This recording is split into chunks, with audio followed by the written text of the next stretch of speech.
वारिढेतले भीमरथमुरं पुण्डरीकाय धातु मुनीन्द्रैः समागत्य तिष्ठन्तमानन्दकन्दं परब्रह्मलिङ्गं भजे पांडुरंगं पांडुरंगा करो प्रथम नमन दुसरे चरणा संताचिया त्यांच्या कृपादाने कथेचा विस्तारू बाबाजी सद्गुरु दास तुका ओम नमो ज्ञानेश्वरा करुणा करा दयाळा तुमचा अनुग्रह लागलो पावन झालो चराचरी संपाद्य ज्ञानांच्या विदायी भक्तिं विलोकितो येन समाधी राजा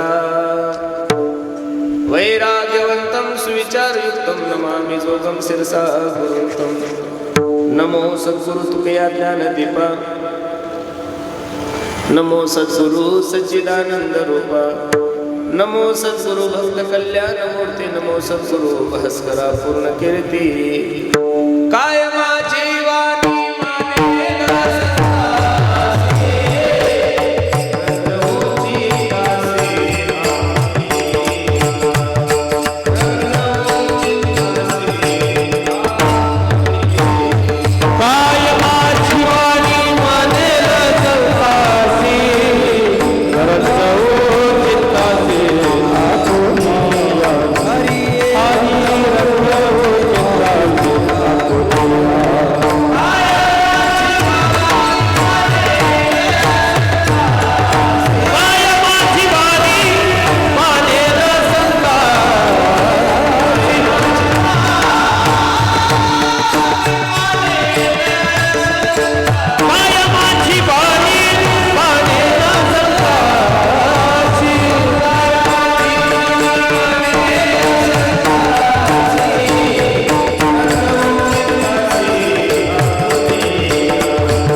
समागम ज्यांचे प्रेम विठ्ठली सहज त्यांच्या ऐकता गोष्टी परमार्थ पोटे दृढावे प्रस्तुत प्राप्त प्रसंगी प्राप्त वेळी चिंतन रूपी सेवेसाठी जो निवडलेला अभंग आहे हा जगद्गुरु जगन्मान्य देहूचे सुप्रसिद्ध साधू वैराग्याचे महामेरू असणारे श्रीमंत श्री तुकोबराय यांचे कृपापात्र शिष्य निळोबराय यांचा हा 4 चरणाचा अभंग असून या अभंगामध्ये माझे निळोबराय पांडुरंग परमात्म्याच्या दरबारामध्ये उभे राहून आपल्या जीवनातली एक छोटीशी इच्छा पांडुरंग परमात्म्यासमोर व्यक्त करतात अभंगावर काही चिंतन करण्यापूर्वी अभंगाचा प्रतिपाद्य विषय तुम्हा सर्व मायबापा समोर ठेवण्यापूर्वी थोडासा परिहार द्यायचा तो असा भव्य दिव्य स्वरूपाचा हा एक दिवशी कीर्तन महोत्सव काय कारणानं आहे काय निमित्तानं आहे आपल्या सर्व मंडळाला ज्ञात जरी असलं तरी सांगण्यासाठी तुम्हाला खूप दुरून बोलवलंय आपल्या सर्वांचे लाडके असणारे आमचे गोरक्षनाथ भाऊ दशरथराव लेकुरवाळे यांच्या नवीन वास्तू म्हणजे सुमनाई व्हिला या सुंदर अशा वास्तूच्या वास्तुशांती निमित्त हा भव्य दिव्य स्वरूपाचा कार्यक्रम आहे आणि त्या निमित्त तुम्हा सर्व मायबापाच्या दर्शनाचा योग माझ्या जीवनामध्ये प्राप्त झाला आहे बसणारी मंडळी मानवी देहाला जन्माला आलेल्या प्रत्येक माणसानं आपल्या कोणत्याही कामाची सुरुवात देवापासून केली पाहिजे का मंगलम भगवान विष्णू मंगलम गरुडध्वजा हा मंगलम पुंडरीकाक्ष मंगलायतनो हरी बसणारी मंडळी वाईट माणसं जर वाईट कामाची सुरुवात देवापासून करत असेल तर आपण चांगल्या कामाची सुरुवात देवापासून का करू नये महाराज केलीच पाहिजे एक सांगू दारूचा दुकानदार असेल आणि तो जर सकाळी सेटर उघडतो ना तो पहिली अगरबत्ती देवाला लावतो देवाला म्हणतो देवा जरा चांगली गिऱ्हाईक घेऊ द्या मग वाईट कामाची सुरुवात जर लोक देवापासून करत असेल तर आपण आपल्या जीवनाची कोणतीही सुरुवात असू दे ती जर भगवंतापासून केली तर अमंगलाला सुद्धा मंगल बनवण्याची ताकद भगवंताच्या नामामध्ये प्रमाण किती सुंदर आहे पहा सकळ मंगळ निधी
मनकारे मनकारे जना मनकारे मनकारे जना मंगळनिधी श्री विठ्ठलाचे नामाधी मनकारे मनकारे जना श्री विठ्ठलाचे नाम वाचे. म्हणून अगदी सुंदर त्यांनी वास्तू निर्माण केलेली आहे आणि त्या वास्तुशांतीनिमित्त गृहपूजनानिमित्त हा भव्य दिव्य स्वरूपाचा कार्यक्रम आहे आणि त्यानिमित्त तुम्हा सर्व मायबापाच्या दर्शनाचा योग माझ्या जीवनामध्ये प्राप्त झालाय. घड्याळीकडे जर पाहिलं तर आपली जेवायची ती वेळ झालेली आहे.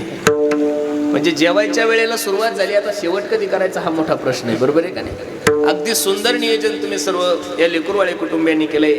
आमच्या लक्ष्मण भैयाने, आमच्या बाळासाहेबांनी आणि आमच्या संजय दादांनी हे या तिघ रत्नांनी अगदी सुंदर ही वास्तू निर्माण केलेली आहे आणि त्यानिमित्त तुम्हा सर्व मायबापाच्या दर्शनाचा योग माझ्या जीवनामध्ये प्राप्त झाला आहे. अभंग निळोबरायचा आहे, 4 चरणाचा आहे. अभंगामध्ये माझे निळोबराय सांगतात, बाबा ओ देवा, एक छोटीशी अपेक्षा माझ्या अंतकरणामध्ये आहे, एक छोटीशी इच्छा माझ्या अंतकरणामध्ये, साधूच्या अंतकरणामध्ये इच्छा प्रकट झाली, निळोबरायच्या अंतकरणामध्ये इच्छा प्रकट झाली. जगाचा मालक नाचायला लागला, उड्या मारायला लागला. ओ निळोबराया, सांगा ना काय हवंय तुम्हाला? काही नाही पांडुरंगा, जे लोक तुझ्यावर प्रेम करतात रे, अशा लोकांचा समागम, अशा लोकांची संगती दे. जगाच्या मालकाला असं वाटलं, अंतकरणामध्ये इच्छा प्रकट झाली म्हणल्यावर निळोबराय काही एखादं जिल्हा परिषदेचं तिकीट मागतायत, काय एखादं सभापतीपद मागतायत, एखादं घर मागतात.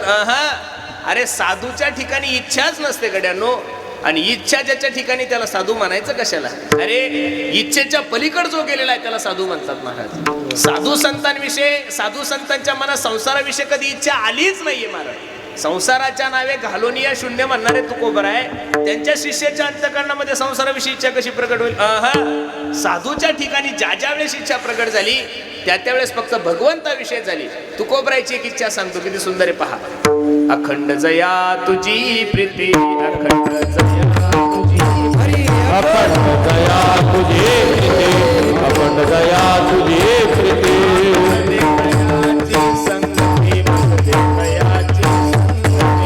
दयाची संगती मद दे, दयाची संगती.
सांगतो, अखंड जया तुझी प्रीती मज दे तयाची संगती, मग मी कमलापती तुझ बाणा आणि कंटाळा. रे साधूच्या ठिकाणी ज्या वेळेस इच्छा प्रकट झाली ती भगवंत दर्शनाची झालेली आहे, भगवंत कृपेची झालेली आहे. संसाराविषयी साधूच्या अंतकरणामध्ये इच्छा प्रकट होणं शक्यच नाहीये.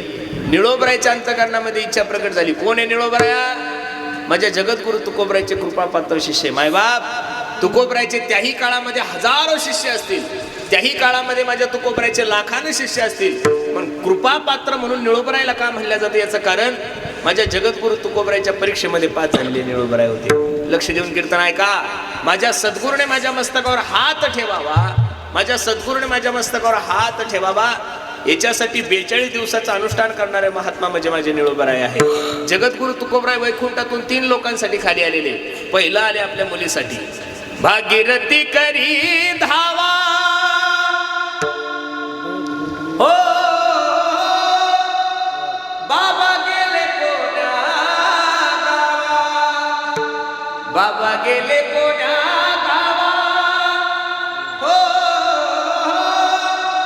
भागीरथी करी धावा.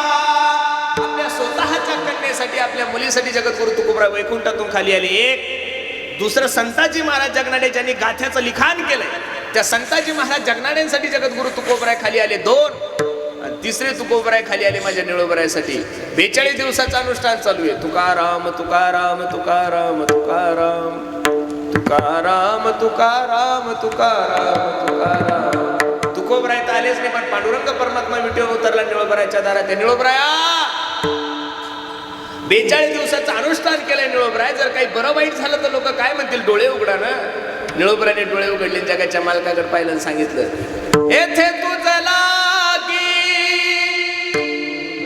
बोलाविले कोणी, प्राथिल्या वाचोनी आलसी काय. अरे देव आहे ना, तुला काही शास्त्र वगैरे काही कळतं का नाही रे देवा? काही ठिकाणी आमंत्रण असलं तरी जायचं नाही. 1 3 गोष्टी लक्ष देऊन ऐका. काही ठिकाणी आमंत्रण असलं तरी जायचं नाही. 1 काही ठिकाणी आमंत्रण नसलं तरी गेल्याशिवाय राहायचं नाही. 2 आणि काही ठिकाणी मात्र आमंत्रण असल्याशिवाय जायचं नाही. 3 आमंत्रण असलं तरी जाऊ नका. 1 आमंत्रण असल्याशिवाय जाऊ नका. 2 आणि आमंत्रण नसलं तरी गेल्याशिवाय राहू नका. 3 कुठं कीर्तन चालू असेल, भागवत चालू असेल, रामायण चालू असेल, इथं नावाची अपेक्षा करू. हल्ली लोक कीर्तनाच्या जेवढं नावाची अपेक्षा करतात तेवढं स्वतःच्या पोरीच्या लग्न सुद्धा करत नाही महाराज. लोकांची अशी धारणा झालेली आहे की कीर्तनकाराने कीर्तन करत असते, तीच भूमिका झालेली आहे महाराज. लोकांना असं वाटतं कीर्तनकाराने फक्त आमच्या नावाचा उदो उदो करावं. कीर्तनातून उदो उदो फक्त ज्ञानोबराय तुकोबरायचाच करा. बावळ्या लोकांचा उदो उदो 10,000साठी करू, त्याच्यापेक्षा ऊसतोडी जाणं पुरतं नाही येड्याचं नाव घेण्यापेक्षा. ही वस्तुस्थिती. म्हणून स्तुती आणि निंदा करा वाटली तर देवाची करा, बाकी कोणाची करू? निंदात्व स्तुती करावी देवाची, मानवाची बनू कीर्ती मानवाची गाऊ नये, स्तुती करावी देवाची, मानवाची गाऊ नये.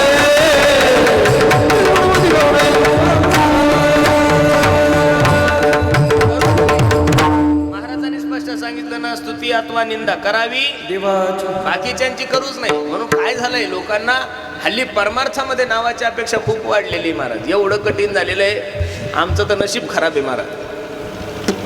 आम्हाला तर अवघड झालंय महाराज. नाही केलं पाहिजे कीर्तनातून. आता करावं तरी काय, यजमानपद घेतलेलं असतं त्या, पाकिट घ्यावं लागतं, त्याच्याकडून नारळ घ्यावं लागतं, त्याच्यामुळे एवढं वर्णन करावं लागतं. त्या सोडून कीर्तनाकडे या.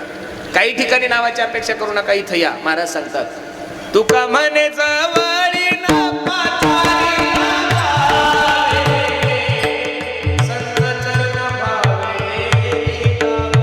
बसणारे मंडळी या इथं कोणत्याही प्रकारचा तुमची दिशाभूल होणार नाही. अरे आज सुद्धा महाराष्ट्रामध्ये सर्वात जास्त विश्वास जर लोकांचा कोणत्या व्यासपीठावर असेल तर या व्यासपीठावर आहे. कीर्तनकार मी असू द्या, कीर्तनकार माझ्यापेक्षा छोटा असू द्या का माझ्यापेक्षा मोठा असू द्या, बसणारे मंडळी, संप्रदायातल्या कोणत्याच कीर्तनकाराने आतापर्यंत कधी तुम्हाला चुकीचं ज्ञान नाही दिलं गड्यांनो. मी एक वाक्य बोलण्याचं धाडस करू. एखाद्या वेळेस कीर्तनकार चुकीचा असू शकतो. शरीर म्हणून, प्रकृती म्हणून त्याच्या ठिकाणी काही दोष असू शकतात, त्याच्या ठिकाणी काही चुक्या असू शकतात. पण कीर्तनकार सांगत असताना स्वतःचं काहीच सांगत नाही. ज्ञानोबराय तुकोबरायचं सांगतो. त्याच्यामुळे ज्ञानोबराय तुकोबरायचे वचन कधी चुकीचे. अरे संप्रदायाच्या कोणत्या माणसानं तुम्हाला दारू पिण्याचं ज्ञान दिलंय? संप्रदायाच्या कोणत्या माणसानं तुम्हाला जातीवाद करायला सांगितलं? संप्रदायाच्या कोणत्या माणसानं तुम्हाला चुकीचं वागायला सांगितलं? नाही. म्हणून सुद्धा आजच्या तारखेमध्ये सुद्धा संप्रदायाकडे बघण्याचा दृष्टिकोन लोकांचा खूप चांगला आहे. म्हणून इथे येत जा. इथं आल्यानंतर फायदा. कीर्तनचा अंग, कीर्तनचा अंग होय अंग हरिरूप. काही ठिकाणी आमंत्रण असलं तरी जाऊ नका. कोणी तुम्हाला फुकट धाब्यावर नेईल जायचं, कोणी तुम्हाला फुकट दारू प्यायला नेईल जायचं. आता सध्या तर काही तुम्हाला कोणी पाजणार नाही, जिल्हा पटत नाही. आता ह्या वेळेस लागेल दिवाळीपर्यंत तुमचं काही खाय प्यायची व्यवस्था होणार नाही. ऐका, काही ठिकाणी आमंत्रण असलं तरीही जाऊ नका. 1 काही ठिकाणी आमंत्रणाची अपेक्षा करू नका. 2 आणि काही ठिकाणी मात्र आमंत्रण असल्याशिवाय जायचं नाही. कोणाची वास्तुशांती असेल, कोणाचा वाढदिवस असेल, कोणाचं घरभरणी असेल, पत्रिका असेल, फोन असेल तरच जा. फुकटचं खायला भेटतं म्हणून कुठेही पळू. बिना आमंत्रणाचं गेल्यानंतर माणसाच्या जीवनामध्ये काय फजिती होती सांगतो तुम्हाला. दक्ष प्रजापतीची कथा आलेली भागवतामध्ये. दक्ष प्रजापतीने खूप मोठा यज्ञ ठेवलेला आहे. सर्व देवतांना आमंत्रण दिलं, पण स्वतःच्या जवायला म्हणजे भगवान भोलेनाथाला आमंत्रण दिलं. कैलासामधून विमानं जात असताना सती आईसाहेब सांगू लागली, मालक, ओ मालक, माझ्या बापाने खूप मोठा कार्यक्रम ठेवला, चला ना. भोलेनाथ म्हणतात, अगं मी लाडका जावई तुझ्या बापाचा, साधा एखादा फोन सुद्धा तुझ्या बापाने केला नाही आणि बिना आमंत्रणाचा जाणं सती योग्य नाहीये. बाया आडेल असतात, बाया कोणाचं ऐकत. सती आई साहेब म्हणू लागली, मालक चला ना. भोलेनाथ म्हणले नाही. सती म्हणली चला ना. भोलेनाथ म्हणले नाही. सती म्हणली मालक चला ना. भोलेनाथ म्हणले नाही. शेवटी सती रडायला लागली ना, हात जोडले ना, आपल्या मालकाला सांगितलं, मालक बापाच्या घरी जाण्यासाठी पोरीला आमंत्रणाची काय गरज आहे. जगातल्या कोणत्याच पोरीला बापाच्या घरी जाण्यासाठी आमंत्रणाची गरज पडत नाही. शेवटी भोलेनाथांना ऐक कळालं.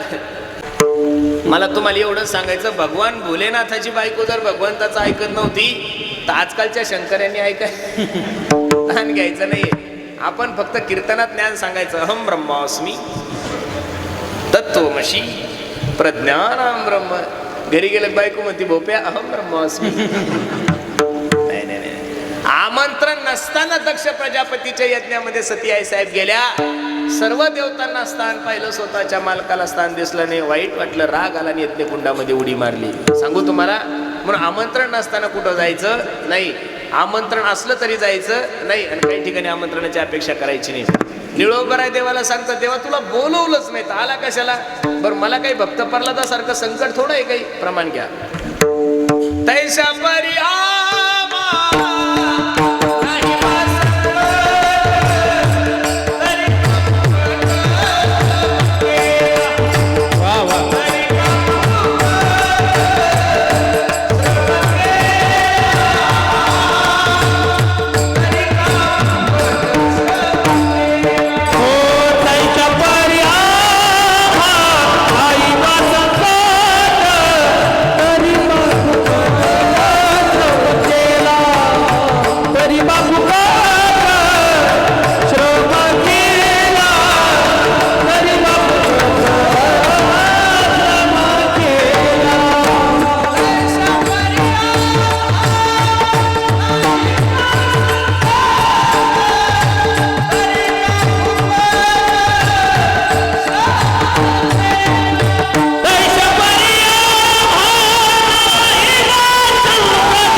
नाही बा संकट तरी का फुकट श्रम केला. ए देवा, अबे कशाला आलास तू. आम्हाला काय भक्त प्रल्हादासारखं संकट आहे का, गजेंद्रासारखं संकट आहे का, द्रौपदी सारखं संकट आहे.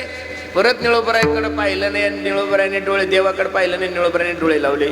तुकाराम तुकाराम तुकाराम तुकाराम तुकाराम तुकाराम तुकाराम तुकाराम. बसणारे मायबाप परत निळोबरायाच्या समोर देवानं तोंड बारीक केलं. हो निळोबराया, 42 दिवस झाले हो अन्न पाण्याचा त्याग केलाय. जर काही बरं वाईट झालं तर लोक काय म्हणतील. पहिल्यांदा सांगितलं तुला बोलवलं कोणी, आणि दुसऱ्यांदा निळोबराया सांगतात, निळा म्हणे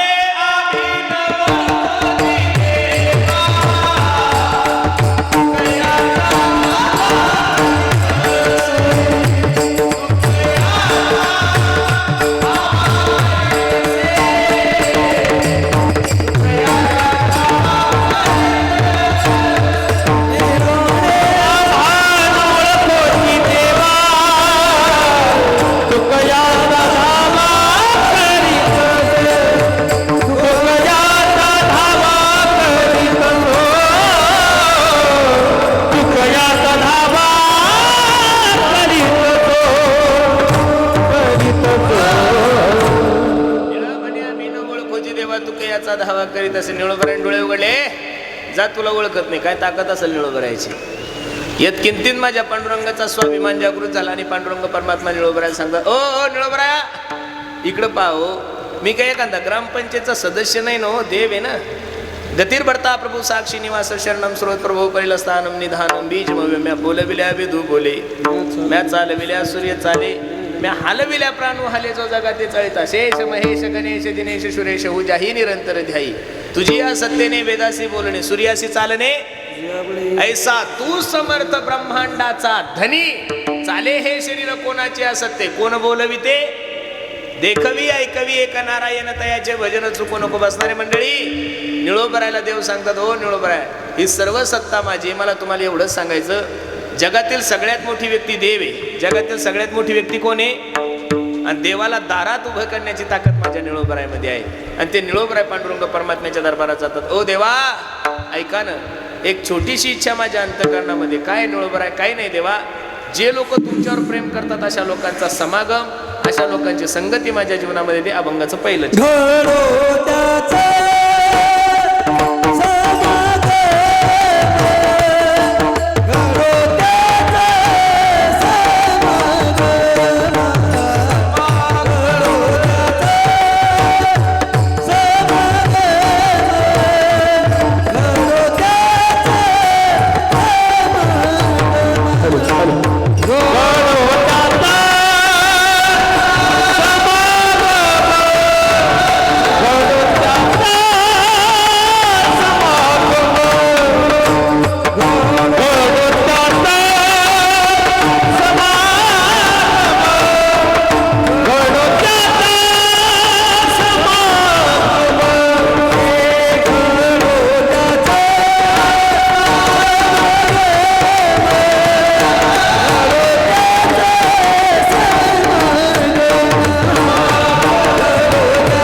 देवाला सांगतात ओ देवा ऐका ना अशा लोकांचा समागम आमच्या जीवनामध्ये द्या की जे तुमच्यावर प्रेम करतात.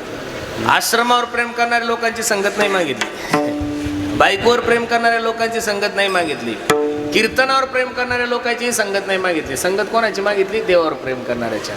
आणि जो देवावर प्रेम करत नसेल ना महाराज तो महाराष्ट्रातला नाही भारतातला कितीही मोठा वक्ता असू द्या कीर्तनकार असू द्या त्याला या पंक्तीत बसवत जाऊ नका महाराज. घडो त्यांचा समागम ज्यांचे प्रेम विठ्ठली. याचं कारण असं आहे माणसाच्या जीवनाचा उद्धार संगतीमुळेच होणार आहे. पण कोणाच्या संगतीमुळं? जे भगवंताशी एकरूप झालेले ज्यांचं प्रेम भगवंतावर आहे अशा लोकांचा समागम दे. बसणारे मंडळी माणसाच्या जीवनाला सुगंध संगतीमुळेच मिळतो महाराज. एक सांगू तुम्हाला जगातला कोणताच पोरगा जन्माला येताना दारूची बॉटल घेऊन नाही येतो महाराज. जगातला कोणताच पोरगा जन्माला येताना तो गुटख्याची पुडी घेऊन येत नाही, तंबाखूची पुडी घेऊन येत नाही. का तो गुटखा खातो, का तो दारू पितो, का तो तंबाखू खातो? याचं कारण त्याला संगती चुकीची. कबीर महाराजांनी किती गोड सांगितलंय पहा. जो जैसी संगती करे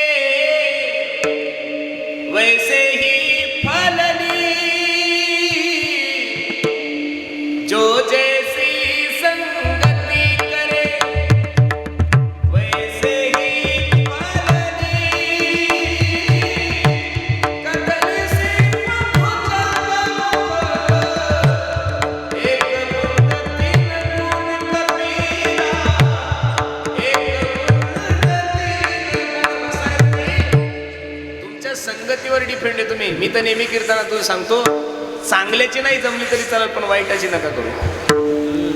चांगल्या माणसाची संगती नाही केली तरी चालेल पण वाईट माणसाची संग जीवनामध्ये नको. संगत बडो की करो तो बडत बडत जाय, संगत छोटे की करो तो घटत घटत. म्हणून संगत होईल तोपर्यंत संताची करा, संगत होईल तोपर्यंत हरिभक्ताची करा, संगत होईल तोपर्यंत साधूची करा. का? त्या संगतीशिवाय जीवनामध्ये तुमच्या सोनं होणार नाही. अरे एक सांगू का गड्यानं तुम्हाला, वाल्ह्या कोळ्याचं जीवन थोडं पाप केलं का वाल्याने महाराज? दगड माणूस मेला की दगड उचलायचा आणि राजनात टाकायचे. थोडे माणसं नाही मारले, 7 राजनं भरलेले असं सांगतात कथाकार. बरोबर आहे का नाही? आपल्याकडून तेवढं पाप होणार आहे का? 10-10, 12-12 वर्ष झाली आपल्या लग्नाला, अजून बायकोच्या थोबडीत मारणं होईना तुम्हाला आणि मला. आणि माणसं काय मारणार आहे? मग एवढा मोठा वाल्या कोळी नारदजीने फक्त 2च मिनिटाचा सत्संग केला. वाल्या, ज्यांच्यासाठी एवढं अनिष्ट मार्गाचं वर्तन करतो, ज्यांच्यासाठी एवढं पाप कर्म करतो, शेवटी तुझ्या कोणीच कामी येणार नाही. कोळी याची कीर्ती वाढली केले रामायण नामाने, बोलिला वाल्मिक तैसेची करीन. विश्वाचा मालक आहे माझा प्रभू रामचंद्र भगवान परमात्मा. कर्तुम अकर्तुम अन्यथा कर्तुम ज्याची शक्ती आहे, त्यानं काय खावं, कुठं राहावं, कसं झोपावं, लग्न किती करावे, कोणाला मारावं, हे एका डाकूने लिहून ठेवलं. आणि बोलिला वाल्मिक तैसे जी करीन आणि वर्तोनी दावीन नामा म्हणे.